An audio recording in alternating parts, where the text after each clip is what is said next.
Hello, welcome to the Pride of Irons podcast / YouTube, depending on how you're consuming this. This week, as always, I'm joined from the zombie. I'm joined by the East London expat now living down in deepest, darkest southwest of England, Mr. Robert Bish. Hello. Hello, Robert. How are you? Happy hammer. You're a happy hammer. Good. Yeah, well, we played well, I thought. Yeah, okay. Good week, though? Pardon? I said good week. Yeah. How was your week? Very good. How was yours? It was all right. I'm just trying to get the pleasantries out of the way. Right, stuff you then. Right, also, I couldn't hear you. It was all quiet. Also this week, joined by one of the founding committee members of Pride of Irons, a guy who somehow, despite being straight, manages to attract all of the reporters when we're on the Pride Parade who want to talk to him. It's Mr. David Springer. All right, Dave? Hello, Jim. How you doing, mate? I'm all right, thanks, mate. How are you doing? I'm happy that it's Pride happening this year, and I'll get to attract more reporters. Yeah, oh yeah, so Pride this year... I'm not gay. Pride this year they've announced it's going to go ahead. So yes, Dave, you will have your usual event of walking down the parade, tricking everyone into thinking you're gay and getting all the attention of the reporters. Well, that's how I roll, all right? That's how you roll. So before we get started talking about today's game, because we've literally just watched the Man City game, and I can see Rob is brimming with excitement. He's got so much to talk about. Just a reminder to everyone, if you jump onto the West Ham website, the raffle is still going ahead at the moment for the signed rainbow armbands, signed by Ogbonna, Randolph, Lanzini, Fortnite. There's a few on there. I think there's 8 in total.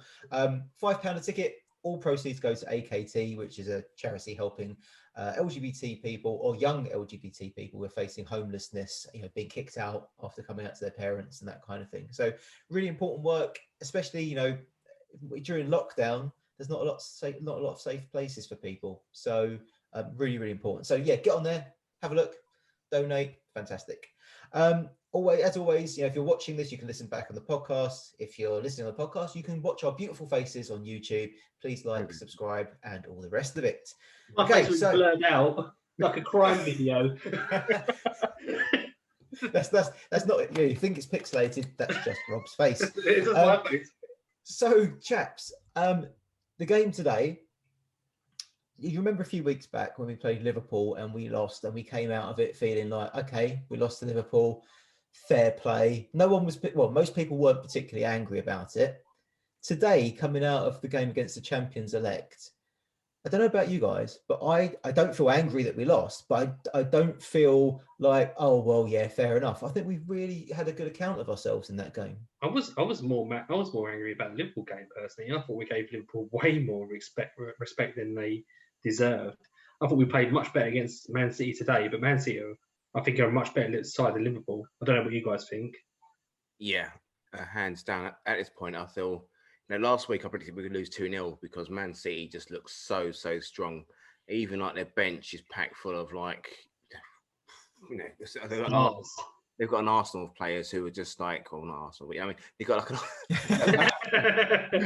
even Arsenal don't have an Arsenal of players.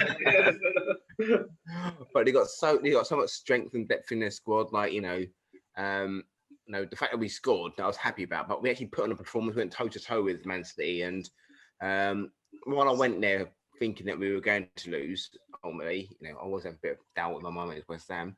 We put a good show ourselves, and we showed people that we're on an upward trajectory. So yeah. Yeah, I think I said we were going to lose 3-1 last week, didn't I? So yeah. I think I was totally wrong there with that. And I actually thought, I don't know about you guys, but I thought we were a bit sloppy when we got the ball in possession. I thought we gave the ball away. Then we had like periods when we gave the ball away, and we had periods when we kind of retained possession really well, especially in the second half. We did a few things, but I think where we kind of lacked towards the end was, Antonio looked quite tired, I thought, and I think we lacked maybe a striker coming on. We had Bowen coming on, but they didn't have much of time to come on, I suppose. What would come in the last 9 minutes or something? The last 9 minutes. It was the last 5 minutes of normal time. You can't really do anything, can you, really, in that kind of amount of time if you come on? No, not at all. Look, I'm reflective this weekend because 6 years ago today, Pride of Irons had this kind of official launch. And you remember, Dave, you were there at the Crystal Palace game at home where we lost 3-1 to Palace. And all right, it's 6 years later, but we've lost again. But it's 2-1 to Man City, who are 13 points ahead or something at this stage. Yeah, now they are. Yeah. And like you say, we really held a good, had a good account of ourselves there. I just feel like, and I know it's not happened over 6 years. It's happened this season, but just the complete change in mentality. Last week we were talking about perhaps we faded in the second half against Spurs because we kind of saw the subs and we thought, shit, they're taking this seriously. We faced a team full of superstars today, and if anything, we grew into the second half. Well, that's because we were wearing our black kit as well. Yeah, it's the first time we've lost in the black kit. Yeah, I know. I think every time I see us in that black kit, I think we play really, really well, and I think we played really well today as well. Like, even though I moaned at everything, I think 2 goals we gave away were quite sloppy and they could have been avoided. Personally. Fun fact, that kit is the second best-selling kit since the second best-selling kit to the Farewell Bowling kit. That one. Really? Yeah. Really? Yeah. Wow. It's a nice kit. It's really nice. Yeah, it is a nice kit. It's almost as if someone with good taste was involved in the design of that kit. Who's that, Jim? Anyone you know? Did his name begin with J? Did it finish with end with D? To be fair, there were a few of us consulted on that, and the ideas were thrown around black and gold, but then about stealth black, and actually the fact they've used black, gold, and stealth black, I'm like, yeah, we feel like we were. I would like it to be in a totally matte black kit. No, black. You couldn't even read West Ham; it's so dark. Who's that team there? Maybe next time. We look like pieces of coal running around on the pitch. But that does go to show how far we've come, though. I know it is 6 years, but looking back at losing 3-1 to Palace, you just wouldn't expect that to happen this season. You expect, dare I say, you actually expect to beat the teams that we should beat on paper. Yeah. And we're pushing against the ones that should be spanking everyone. Yeah. Yeah. That's absolutely. We can't really complain about much today. There's a few little things that kind of bother me from today, but that's me just being me, and I suppose looking for the kind of like weakness and negativity in our team. Let me guess what it is. Go on. Ben Johnson in most of the first half and quite a lot of the second. You know what? I think he shepherded like Mahrez all right. Yeah. I'm not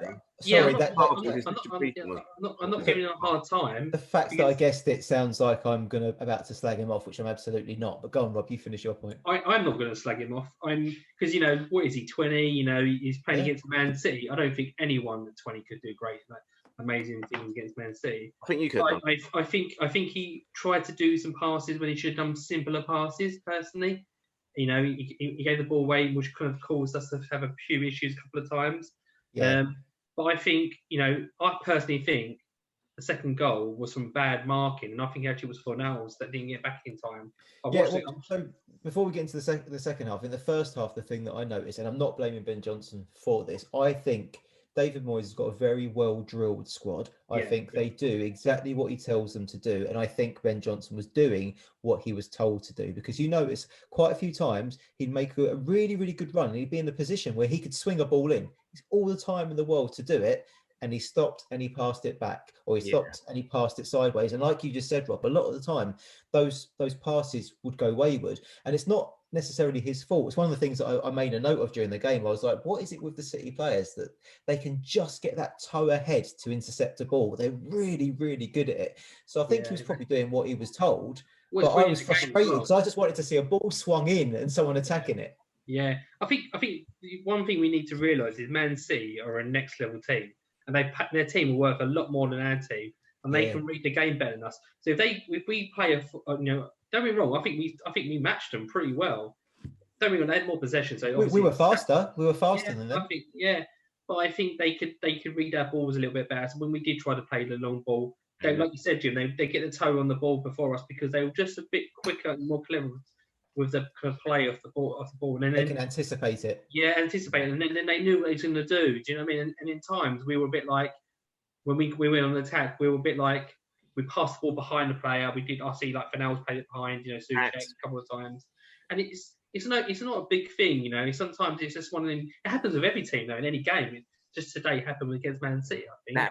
That frustrates you quite a lot when they do that. Well, you know, making good possession and good progress, and you know, it's just like, you know, it goes a yard or so behind the players. Like, come on, we're progressing, you know, we're moving forward. Yeah. It's really amateurish, isn't it? I think you know, I'm not trying to say you guys everyone should be on the same kind of wavelength, but you know, in the day, the ball should be played to the person's. Yeah, the ball should be played. The ball should be played to the person's feet, to the behind their feet. You know, and any professional footballer should be able to do that to a certain extent. Once in a while, it happens, but it happens. I looked at Man City today. Like, you know, every player knew where their next pass was going to be, and that player would always be in that spot. You know, they knew that straight out. And the commentator said it, and I was like, yeah, like, you know, the guy was passed, and there's the Man City player right there because they've been so drilled into knowing where they're going to be at that certain time. When I'm in this position, my is going to be in that position, so I'm going to be passing there, and it just, you know, it looked really distinct. They've got that kind of mental, it's almost like telepathy, but they've got that thing of they know where their guy's going to be. Yeah, it's just that, you know, everyone knows their job. I know where I need to be. I know where he's going to be. You can almost make a pass without looking because everyone knows what each other's job's going to be. But on the other side, I think the system that Moyes set up, it worked really, really well. Like, we got back really, really quickly to defend, and I was actually really disappointed with that first goal because I don't feel like it was deserved. I think Man City probably clocked onto the fact that we were getting back quite fast and we were getting back in numbers. And, you know, it was a lucky kind of cross. We only had 2 people in the box, and I suppose one of the central defenders should have got ahead to it. Oh, absolutely. Diop should have got his head to it. But that being said, you know, up until that point, I think the game plan had been executed perfectly. Yeah. Can I say, and I don't know whether or not he's like me just being crazy or whatnot, but despite all their attacking prowess and how great their players are, pretty toothless today. Yeah, you know, have that many like crucial chances on goal where they've tested the keeper or anything like that. You know, they had possession, and again, you know, we're not a possession team. You know, we allow people to have possession. We make most of what we won't know when we've got the ball. But you know, when it came down to raw chances on target, they barely tested our keeper at all or anything along those lines. Which is good because Randolph clearly was struggling. Yeah, and I reckon in Fabs in goal, I reckon he would have saved one of them goals as well. I think he would have got his hand. He's much better at getting out and reading the positioning of the ball. I think he would have got that first ball. I definitely think he would have. I think he would have come out and I think he would have snapped it up. I think. I think that's what I think me and Jim have talked before. I keep saying that all the time, but I think we will look towards getting another goalkeeper in the summer. I kind of hope we do go for Adrian again if he's not playing for Liverpool. I just like having him about the place. I think we'll go for a good goalkeeper, Jim. I think we'll go for someone young. That's. I've heard we're going to try to go for Henderson and Man United. I heard as well, actually, but I've read a few things about that. And I'd be surprised if we. Whoever's at Slavia Prague, whoever they are, just buy them. They're bound to be good. He's a good goalkeeper. He is. He's mental, that bloke. Take your away kit, red and white. Yeah. So I got a little glimpse of.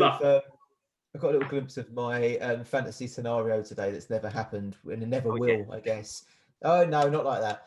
That never will, which was a foot race between Antonio and Walker, which Antonio won, obviously. Yeah. But I've said for years, like I'm kind of doing what you're doing now, Rob. But I've said for years, haven't I? I would love to see the two of them playing together for England because just the pure power and speed of them two. Walker. I can't remember, like, even that part of the game. I don't really remember Walker much more in the game. Apart from that, he was a bit. Actually, quite a lot of the Man City side were quiet. Like I think quietly disciplined. I would say. Yeah, quite disciplined. Yeah, like they did their job. They got the goal. One was not a set piece, but it was like a long ball into the box. It's a West Ham goal, actually, the first goal. And the second goal was a bit of really poor defending inside the box, which something we would never usually let in a goal like that this year. I don't think we've let many goals in like that this season. I think that's the first one or two. Is that not just like does that not just show the class of them, that there can be a box that's absolutely packed like that? All right, Johnson should have done better, and someone should have closed him down. But the fact that you could pass directly to a player between all of those defenders straight to the guy, and he shoots and gets it in. The thing is, though, I actually just watched the goal. That's why I was a bit late. If you actually just watched the goal, he had ages, and Fernells was like just standing there behind him. I was like, was it Bowen who was running up? No, it wasn't Bowen. Sorry, Bowen wasn't on then. And then who was it who was running up behind him? The only person making an effort was the person behind the player. Yeah. And then all of a sudden, Fernells is like, I better mark this chap or he's going to score. And it's too late then, because he's beaten Johnson with the pass and it's gone past Cresswell. And then all he's got to do is, side foot it in. It was actually quite a good finish, so I don't think Randolph had much chance. But I don't know if Randolph could have dived properly because he might have been injured. I don't know. Yeah, I mean, before that goal, like the start of the second half, we really came out with the bit between our teeth. I think we really went for it. Like, I did this. I've not told anyone this yet. It's probably going to be up on the website soon. But we, Joe and I, did an interview or like a chat with Antonio during the week. Yeah. About LGBT History Month. Yeah, I did. Sorry. About LGBT History Month. But one of the things that we kept saying, we were kind of like, typical fans, were all excited. We were like, just thank you so much for all your hard work, and we can all see how much hard work you put in, and you guys need to believe that you can do it this weekend, because I think you can. And he was like, oh yeah, we're going to try our best. And I was like, you can do it. We know you can do it. Like you've proved it.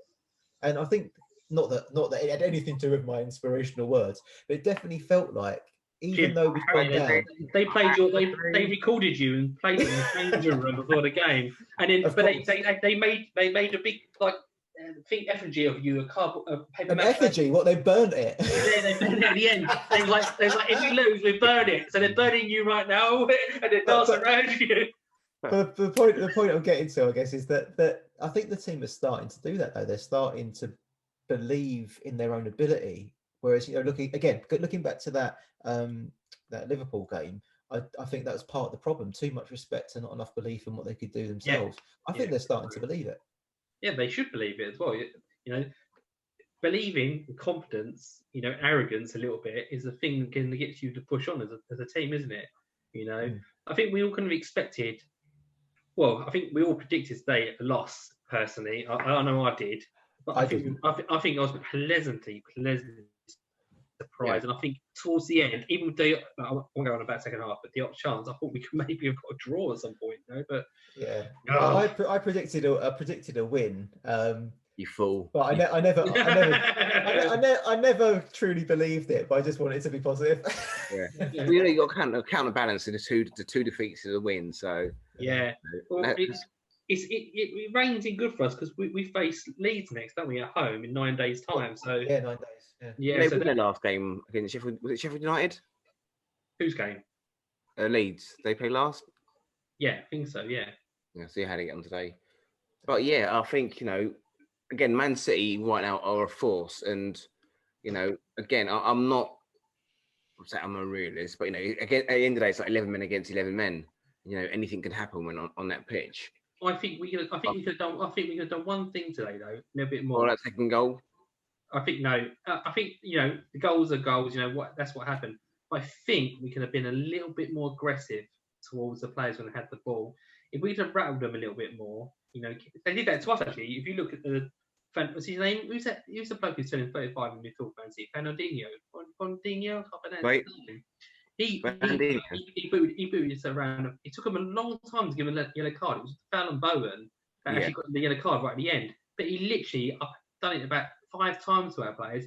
When he knew they were getting past him, he kicked them. Like he done it to Fernells, to Souček, Rice, and then he done it to Bowen at the end. And I think we should have been doing that a few times. I personally think maybe just kind of upheave them a little bit and just kind of put them off their game points. I'm not saying we didn't do it. I say we should have maybe done it a little bit more aggressive. Like invoke the Kevin Nolan in you, basically. Yeah, make life hard for them. They might be more skillful, more better passing, but we're sure going to make it hard for you to do that. You say that, Rob, but the goalkeeper took a couple of clatters. First of all, from You Antonio. hope so, would have been a goalkeeper, though, wouldn't you? No, but the first one from Antonio, where to be honest, afterwards, and he was laying on the floor, I did think, oh, you're playing up to this a bit, mate. But the second one was when Lingard put in that free kick, which was from quite deep, if you remember. And Dawson, yeah, just kind of like did what Dawson's Dawson like the Titanic, isn't he? He just goes. He doesn't even realise an iceberg. No, he is the iceberg. Yeah, he is the iceberg. It's destroying our team as well at the moment. A weird one, given that we just lost 2-1 and conceded, obviously conceded 2 goals. But Dawson possibly man of the match. Yeah, put himself about a bit, didn't he? Yeah. He was a nuisance in their box. I thought him and Rice were fantastic, and Lingard actually. I thought him and Rice. I thought. Yeah, I thought Rice. I don't think Rice done a foot wrong today. I don't think he done a bad pass, anything. I think he did do a bad pass. But I think he was really good today. He was really good. His dribbling was really good, but he did have a couple of dodgy passes. But he always tried to make up for them. He'll make up for it. He does, and that's the thing. He's always available, isn't he? You get the ball, and you're like the left wing back, as we were playing at the time. He always, drags back so they can pass it to him. He's not afraid of getting the ball, even in that kind of. So how high they pressed. It's frightening, isn't it, when someone's running towards the ball? You think, I need to pass this ball off quick as possible. And he was like, okay, then what I'm going to do, I'm going to either pass it off, I can take it on a bit, done the right pass. So it was a tough game for him, but we've got central midfielders now that can do that. I think Souček done well as well. He's got more skill than I think he has sometimes, Souček. Don't you think? Don't you think he was a bit unlucky when the keeper very early on passed the ball through the middle when he should have put it out wide? If he was a little bit faster, he would have got that, wouldn't he? He would have been all over that, like flies and shit. Dave, look, what do you make of Lingard? Because just looking at the short time he's been here, seeing how he glides about the pitch compared to some of our players, I actually see I think he starts to bring the best out of other players like Fornals. What do you make of him? I thought, when he first came out, I was like, I didn't know what to think. Like he's 29 now. And you think he's there for just turned 28. And I thought he's just going to come here, just try and make a bit of a payday before making a full-time move. But I've been pleasantly surprised with him, and I think one thing I've noticed, he's a lot stronger than I thought he was. I always thought on initial periods, I thought he was pretty lightweight, but he's pretty strong, isn't he, Lingard? Yeah, definitely. He's a little whippet, isn't he? Yeah, I think I said it last week. I said what I love about him the most is his willingness to have a shot outside long range, outside the box. Yeah, and he loves to push things forward, which is what I like. And like you said, Jimmy, he raises everyone else's levels up. I think he gives them the confidence to actually progress and keep going on. So yeah, I'm really chuffed with how he's gone about things, and it's amazing how easily he's slotted into the team. Some people they need a bit of a while to actually get involved, and it just seems like, and I've heard it before, he seems like he's been playing with us all season. Yeah, it's a testament to his professionalism that he's kept himself that fit when he's not been playing. Yeah, not a single game either. Not a single game he hasn't played, and he comes to West Ham. He plays like this. He's been playing the whole season. It's incredible. What I like about him is, sorry, go on, Dave. I want to say what I like is the fact that like I said, the fitness levels are brilliant, but sometimes when you join a new team, you might take time to bed in, but it's been nothing. It's been instantaneous. And I know a lot of fans would love every player when they join to be, like they've been there for a whole year. But it feels like he actually has been playing for us for such a long time. And I just hope, when the season's over, we can continue with him. Yes, yeah. One of the things I really like about Lingard is that he's not scared of a limited amount of space. He will try and weave in and out of the tightest little gaps. And as part of I'm not going to say I'm annoyed with Moyes. I've got such trust in him now that I know not to question his judgment. But I do want to see Lingard and Benrahma start, because I think they've both got that ability to go through a crowd of players and have the ball still stick to their feet. And if you had two of them on together, I just wonder, with a more packed defence or more people back, would we have more opportunities? I feel sorry for Benrahma. He hasn't started for nearly a month now. I hope with a lesser team. I don't want to be bad against other teams, but I hope with a lesser team where there's not such a big of a challenge that Benrahma can start a game. Yeah, The thing is that won't be for like 6 weeks though, because we've got a quite hard schedule for the next 5 games, haven't we? Now you think about, we've got Leeds, Man United, and all that stuff. So Arsenal, I think if you look how we played today against Man City, we play exactly how we played. If we can wear the black kit, we will do pretty well. We do pretty well against. I think we will do well. I'm not saying we're going to win all of them, no way, but I think we will make things much harder for teams. Hopefully. The change in tone that I noticed today was in the commentary. They basically, I can't remember the exact words, so forgive me, but I'll kind of say as I heard it, which was West Ham deserve to be where they are, and you can't rule them out for finishing fourth. And I was like, what the? Really? We're actually hearing this? Yeah, it was quite nice. But the J. Cole was that? No, it was funny though, because in the first half it was very Man City, wasn't it? And then when we scored, they were like offside, Man City, and I was like, no way, it was offside. It was like a bit Man City pro, and then I think they kind of knew that we were actually playing quite well. They had to change their tune a little bit. And it did actually in the second half change quite a lot. And they were quite impressed with us, and that's quite a nice thing, because I don't know about you guys, I've watched a lot of match. It's been when West Ham are playing well, and you're doing quite well, you watch a bit more match today because you want to see what Alan Shearer, Ian Wright, Lineker are saying about us. And it's been very limited. They don't really say much. It's been really poor. I've been like, oh man, it's a bit. Stay up to 10:30 night to watch them say nothing about us when we're playing. Or record it and watch it on a Sunday. That's your thing, mate. And even Sunday morning, like 7 o'clock. Yeah. Do you know what though? I know loads of fans get annoyed with that. I get it, but I'd like to hear what they say about us. Really, I'd like to see. Yeah, but I've quite liked it though, because we have very much kind of, even though we're fourth and we have been for a little while, and we've been in and out of fourth and fifth, we have still somehow managed to fly under the radar of most people. Like, so people still talking about us as if that we're shit, but we're clearly not. And I like that element of surprise almost. So underestimate us, do it at your peril. Can we stay fourth this weekend? We can, yeah. If Chelsea don't win. Who's Chelsea got? Man United. Yeah. Actually, I think we're affected either way, aren't we? No, Man United above us. Well, yeah, above us, yeah. Yeah, so we need Man United to win. The Leicester are first. Oh yeah, of course. Second. Yeah, of course. Oh yeah. So if Man U win, then we stay where we are. So a draw's perfect for us then this weekend. I'd rather Man United lose, person. I mean, win. Sorry. Yeah. I mean, just give us that buffer. After the second goal, we were straight back up the other end, and obviously didn't make enough of it. But I like that spirit of our heads don't seem to drop like they used to. No, and it's a sort of mindset that we've just changed. I can't believe a certain group of people just changed the whole mindset of individuals. Like. It's funny we're talking about the game, because we're talking about it like it was this kind of big competition, but you really think about the game today, there wasn't many chances, was there, from either side? We had the most chances. I think I can't remember the keepers making really kind of big saves or anything. I think there was 3 goals and that was it. Was that right? 3 goals, but Randolph made a couple of saves which weren't really big. Yeah, they're straight at him.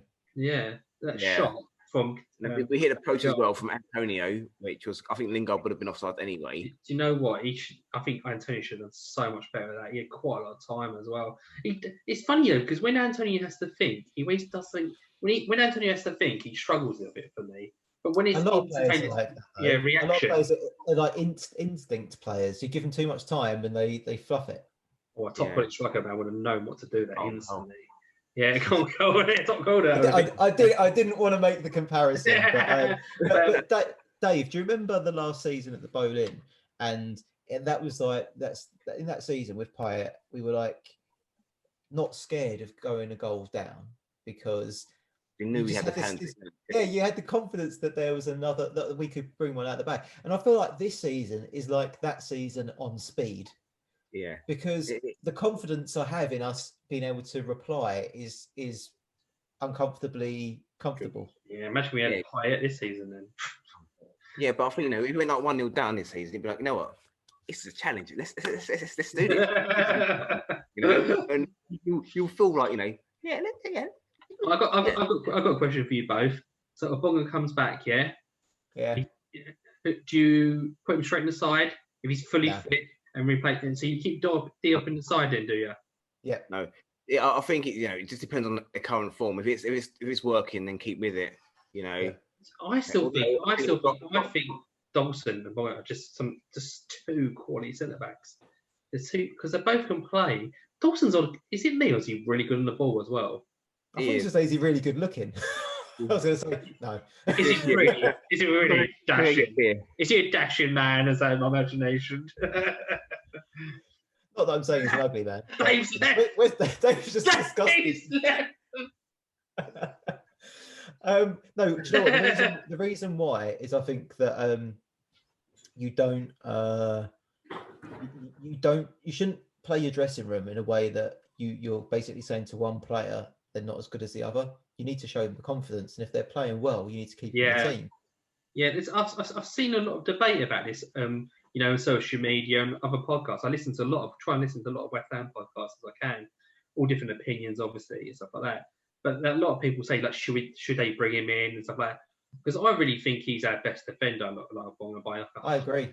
I think in the air, I think on the ball, I think he's just he's become such a complete defender. And something Diop does, which really frustrates me sometimes, he seems to be he doesn't read the game as well. He seems to be a little bit clumsy. I'm not saying he's bad, but then the thing he makes up for with is he's really good at getting his foot to the ball before anyone else sometimes. He's faster and he's more adventurous in moving into midfield. Like he'll carry a ball a lot further than Ogbonna. Not that that's about not that Ogbonna doesn't do the right thing. It's just a different, different way of playing. Yeah, absolutely. I think they're best three centre backs, if I'm honest. And I'm hoping, because Dawson turns 30 this year, doesn't he? Which is crazy. I thought he was older than 30. But, older than 30, doesn't he?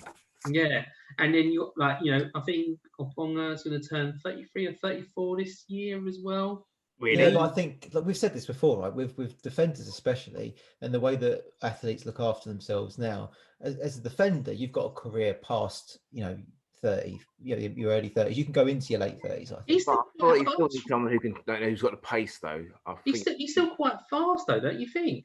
He's like, I wouldn't say he's the slowest centre back in the world, like for his age. No way. I think he's faster than. I think he's not faster than Diop, but I still think he's faster than all the others. That's saying something. Let's get Vincent Reid back, mate. We can play like a back seven. Well, wing back and wing backs. The pyramid. His last game they won, didn't they? Yeah. Brentford fans were going mental about him. Wilson, apparently he was really good.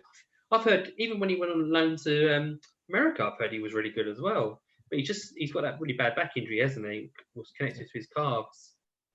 So last 5 minutes of normal time, we finally made some subs. Went to 4 at the back, extra man in midfield. Frustrating, given that it almost kind of changed things immediately, right? I thought we played absolutely fantastic when we changed it. I don't know about you guys. I thought we played the ball. I think Barama. I can't remember his bloody name. Ben Rama. Yeah, Benny. Yeah. I think he come on and he kind of played the quick football, and we two-touch. I think we just played really, really well, and we looked more dangerous on the ball. And I think we even had a chance to score right in the death as well with Diop as well. I'm just perplexed as to also I have to trust the manager's judgment, but I'm just perplexed why he waits so long to make a contribution. We said, me and Jim have talked about this quite a lot. He does leave it way too long sometimes to make a change. But you don't understand. Sometimes you just don't know. Unless you ask him, you don't know what the thinking is behind it. It might be because of injuries. It might be because of he doesn't want to destroy the structure of the team at the time. You just don't know. But I think he should have changed it around about the 75 minute mark. 15 minutes to go, 20 minutes to go. Yeah. I thought because Antonio looked dead to me. I thought he should have gone. It was wicked at Bernie up front. It was like that. That's funny because I thought the same as Aguero. He was missing today, wasn't he, Aguero? Oh, yeah, he's been injured for ages. He's gone now. I think he tested into our defence, but yeah, he just wasn't there at all. I think Bowens is a little bit more faster now. He's a little bit more, he's a bit more agile. You can see he was like kind of tracking, bang, bang, bang. He was going up, closing things down, and he draws a lot of fouls as well. And I don't mean in a Jack Grealish way. I mean in a genuine like. He gets to the ball quite well and he moves with it quite well. He's quite adventurous. I think if he played up front, I reckon he'd get 10 plus goals a season. Same, mate. I really want to see him given a chance through the middle. Yeah, I think he would. I think he would get more than 10 goals easy. But he just keeps getting the 10 minutes and the 5 minutes. I think like today, we're losing. I think last 20 minutes we should have made a change to the last 5 minutes. It gives that top team that 5 minutes to settle into the game and then try and do something, And I think we may have done something, the way we played. You know what? What I think you need to do is like step on Antonio's arm or something like that. Or Dawson do it. It's a bit like Escape for Victory. with Fabianski's industry, Fabianski's injury, even not industry. My brain straight away was like, surely that was Craig Dawson. Yeah, I think I was the same as well. I didn't even see the reports when I saw it. I was like, oh, I knew it was Craig Dawson. Oh, really? Stamps on him. So away from the game, we've had the new independent supporters committees stood up. We had our first meeting with the club, and the minutes have finally gone out today. So, you guys interested in hearing what we're discussing with the club? Yes, definitely. Obviously, I can't go into detail of what was said to explicit quotes, but what we decided to do, there's no one in stadiums at the moment, right? So there's no point us concentrating on the price of food or stewarding because we can't do anything about that. But we're talking to the club now about next season's renewal process. Yeah. So there'll be announcements going out soon around that. One of the ideas that I'd kind of put forward for our agenda and we discussed in the meeting with the club was last season, 6,000 people didn't renew. And obviously with Corona and stuff like that, I mean, it could be people didn't renew because they, the whole GSB out thing, that could be it. Could be because of Corona, people not sure about, if they can afford it or not. So we said, are you going to be contacting those people? Because if they've gone for years and years and then they've cancelled because they thought, I might not have a job or I might get sick, you've got to give them the chance. So the club are going to do that. That's good. They've listened to us. They're going to contact all of those people individually and give them the opportunity to re-secure their season ticket if they want it. Yeah, that's really, really good. That is. Any news on price rise of tickets or not? You can't put them up surely at this time. That'd be crazy after coronavirus. That'd just be they're going to put profit as well. You know what I mean? They're going to put every ticket up by 500 quid. No. I don't know if the club's announced it yet, but if they haven't, it will be coming soon around the prices. I hope they don't. That'd be quite disappointing around this time, though, don't you think? It would be. As a consumer, it would be. As a business, I think they've got to make their money up somehow. Yeah, but I think you do it slowly. I think it would be poor form. Get everyone back in, get everyone interested again. Then put the prices up next season. Be clever about it. You charge them to get out, basically. But I tell you what, I won't edit this video and put it up until the club's made the announcement, so I can say it on here. They're not putting the price of tickets up. They're free. Those of us. GBS in. GBS in. That's sickening, though. But also the like last year, if you had your refunds go into club cash instead of into money back into your bank, they've given you an extra 10%. So basically, this season you're going to have your season ticket paid for based on last season, and you're going to have 10% extra. So they're basically paying you to go to the games this season. That's really good. That is. And they should throw in a free pucker pie with it as well, the nuclear one. Well, I was actually thinking that if you've got an extra bit of money in your account, then why not just say to people, like, do you want to renew your season ticket and use the excess to buy this season's shirt? Yeah, it's a good idea. It really is. Or buy some popcorn with it. Or donate it to a charitable cause. Yeah, I'll do that probably. What, AKT, you mean? And if you enjoyed the performance of Darren Randolph today, you can go and bid on his, his signed armband. Yes. So yeah, we're talking about that. We've got this ticketing subgroup set up. We've had our first meeting with the club. We're going to have another meeting in a couple of weeks, because obviously it's all kicking off at the moment with the renewals process for these people who didn't renew last season. Then the whole thing properly kicks off, I think, in April. But we're going to be having a direct influence on that. So if people have got ideas of things they think could be better, like better options. So last year they had like the 30% deposit, or you could refer it to a friend. Then obviously let us know, and we'll put those forward. One of the other things is like the chair of the IC. At the moment, it's me in the interim, but it's going to be voted for by fans. So if you're a season ticket holder or a Claret member, you'll actually get to vote for who you want to represent you, which I think is a massive step forward for fan engagement. Because so it means that you won't be it anymore then. So they will vote you. No, not unless people vote. I mean, if people vote for me, yeah. Oh, okay. If they think I'm doing a good job, great. But ultimately, you get the fans get the person that they vote for. They're also voting in an away season ticket members representative and someone for the Claret members, but it's only those people who get to vote for that person. So again, you get the person to represent you, which I think is a huge change. So what season ticket renewals? The club did a survey as well into fan engagement.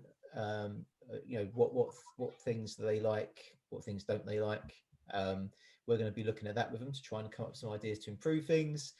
Some of the other groups like Hammers United and Weiss have done surveys, so they've got a different group of people with a different perspective on things they like and don't like. So we're going to be talking through that as well.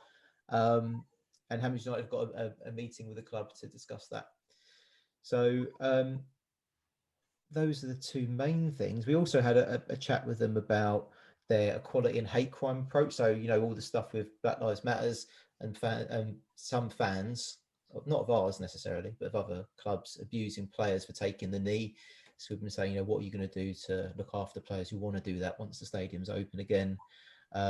Stuff about the Champions Play Stones we chatted about. And then there's this, there's rumours about a European Super League that have come up recently. Yeah, I've seen that. Yeah, we asked them about that, and Karen Brady came out and said it's just like chat at the moment, like it's rumor, but she said like they would absolutely not vote for it. And actually they're trying to vote for changes to the Champions League as well on how you qualify for it. And again, she said they're not voting for that as well, because it would just put too much pressure on the domestic season.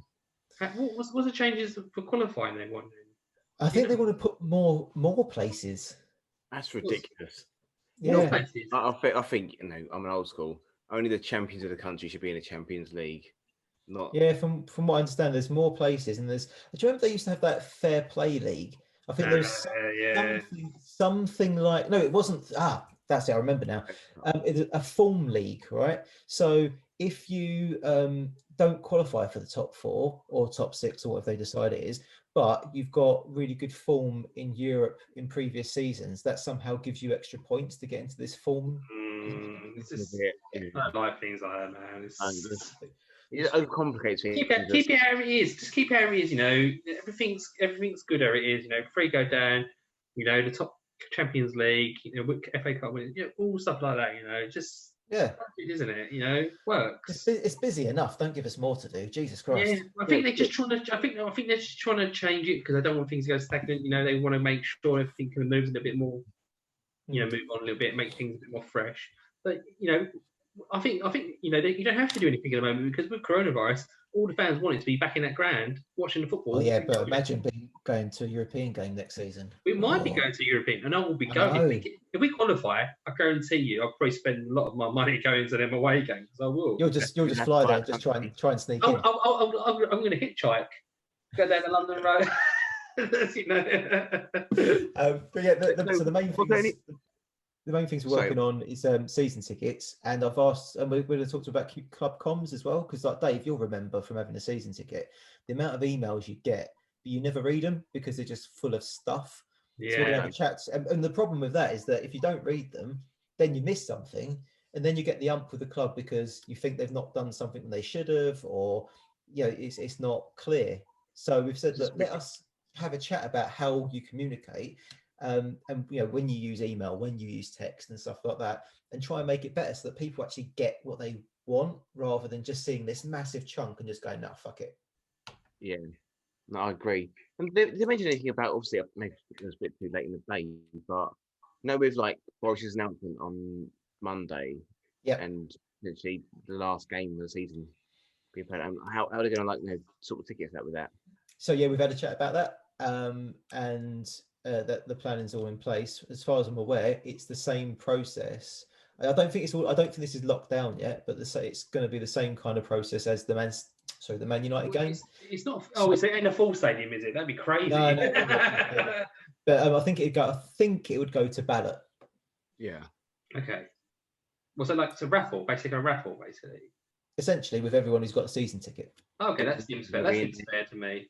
I actually know quite a lot of people got to watch the Man United game last time. It was quite unusual. It's only 2,000 people. I know. I've got about 7 people that got to go. I was like, what? But the government guidelines at the moment is that everything will be back to normal by, was it 21st of June? Is it? Yeah, I don't. I don't either. But that being said, by the season doesn't start till day after my birthday, 7th of August. So the planning has to be based on having a full stadium. That'd be wicked. I'd love it. Like we touched on last time, like how's it going to be? Obviously we had a great, to a lot of fans, a lot of people, we've exceeded ourselves this season. How we performed. I know we've still got quite a lot of games left in the season, but how receptive are the fans going to be? I reckon it would start at this stage. I reckon it would go like, David Moyes, Clara Army. And it just keep going. I think it'll go up for 90 minutes. Do you remember the day when we used to work at West Ham? Do you remember? Yeah, oh, God, do you remember used to sing Harry Redknapp's Clara Army? They kept doing it. And we'd be working and we'd be like, the building's going to collapse. 96, 97? Yeah. Ian Wright era, wasn't it? Yeah, it was like I think we were 1-1 against Arsenal in the FA Cup. And it was going, and everyone was stepping the ground. I remember going, I was holding the cup, I was like that. I thought it was an earthquake. Base, mate.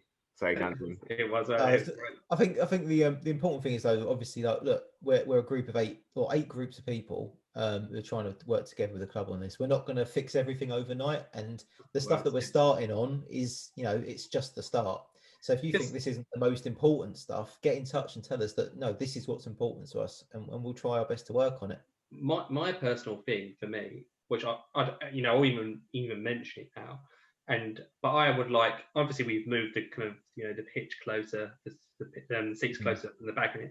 I'd like to see it totally flush all the way around at one point. Yeah. So look and feel of the stadium is one of the things that we really want to talk to them about. But it's so hard, when you represent so many people, you need to make sure that you focus on the things that matter to them. And I think now, ticketing is the thing that matters the most. Yeah, absolutely. Yeah, of course it is. Yeah. But those surveys, the club survey, the Worcester survey, and the Hammers United survey, hopefully it will give us a nice, good view and a fair and balanced view from the different angles of the supporter base of what's important to people.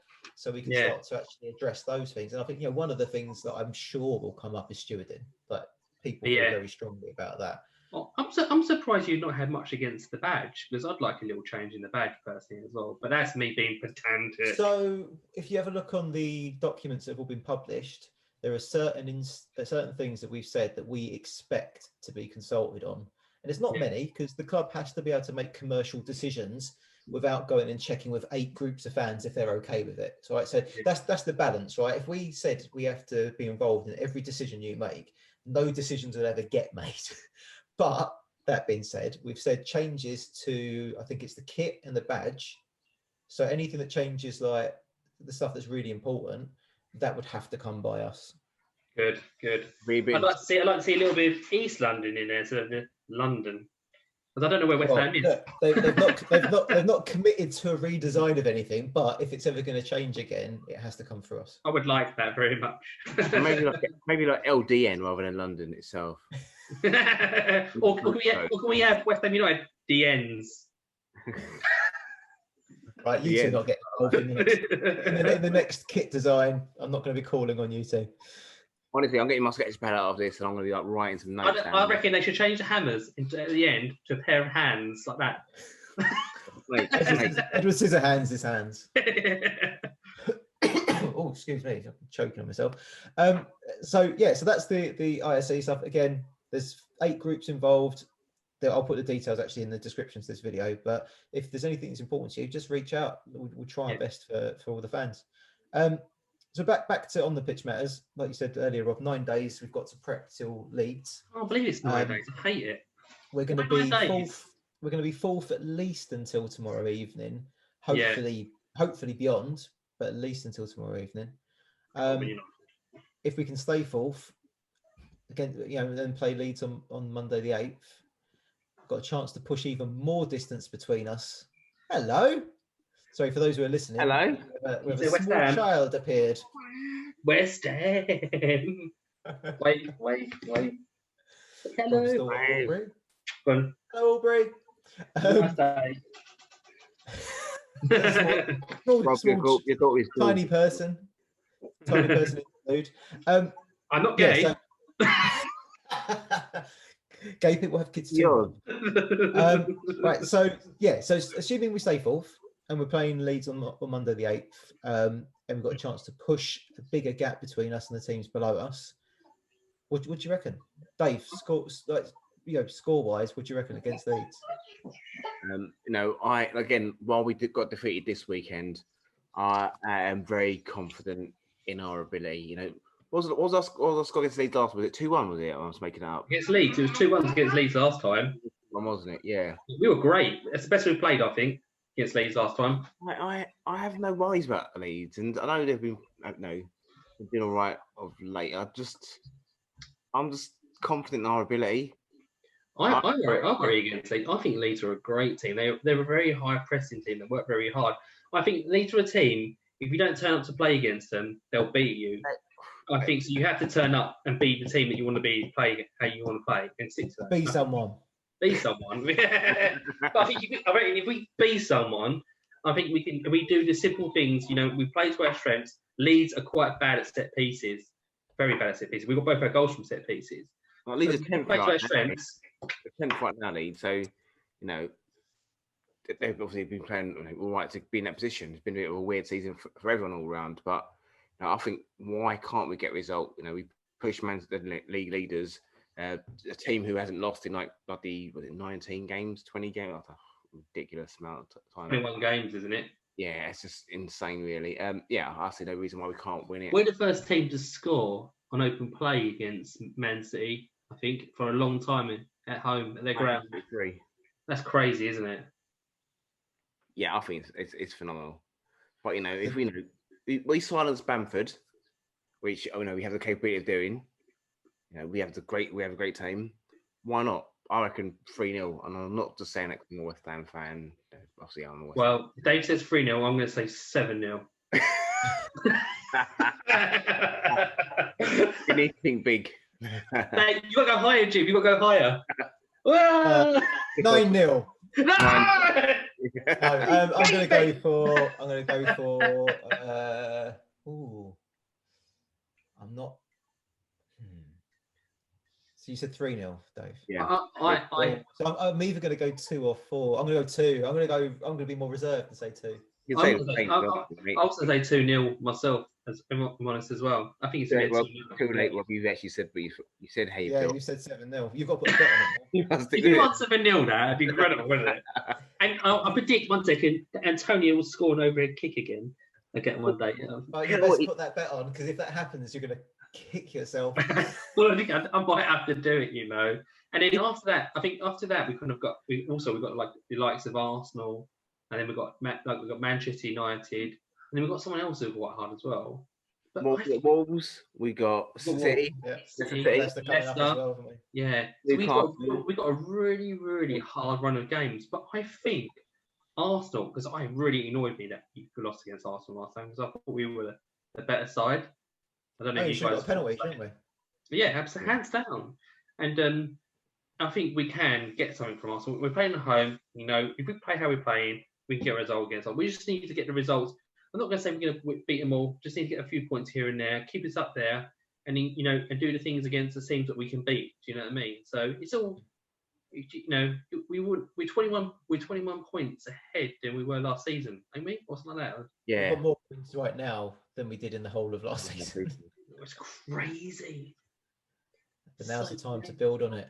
Exactly. Yeah. And then if we do, we've said this before, if we do get into the positions that we want to be in, then it's up to the management and the board and the scouting team to get them players in to push us on for next season, because the fans will be the next season. I really hope the fans will be, and it will be a different atmosphere, and it will be a rowdier atmosphere, and they will have the support of West Ham. If we play this well this season. Well, I'm just hoping that Souček does his job as being a scout for next during the summer. Do you think he gets a bonus? Do you think he gets a bonus?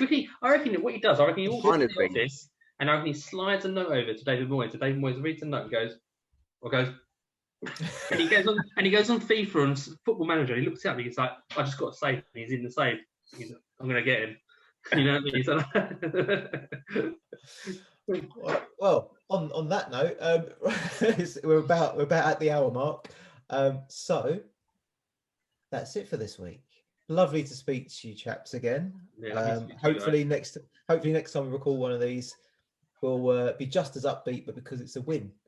So this has been the Pride of Irons podcast. So Jim, before you wrap up, sorry, can you remind me again?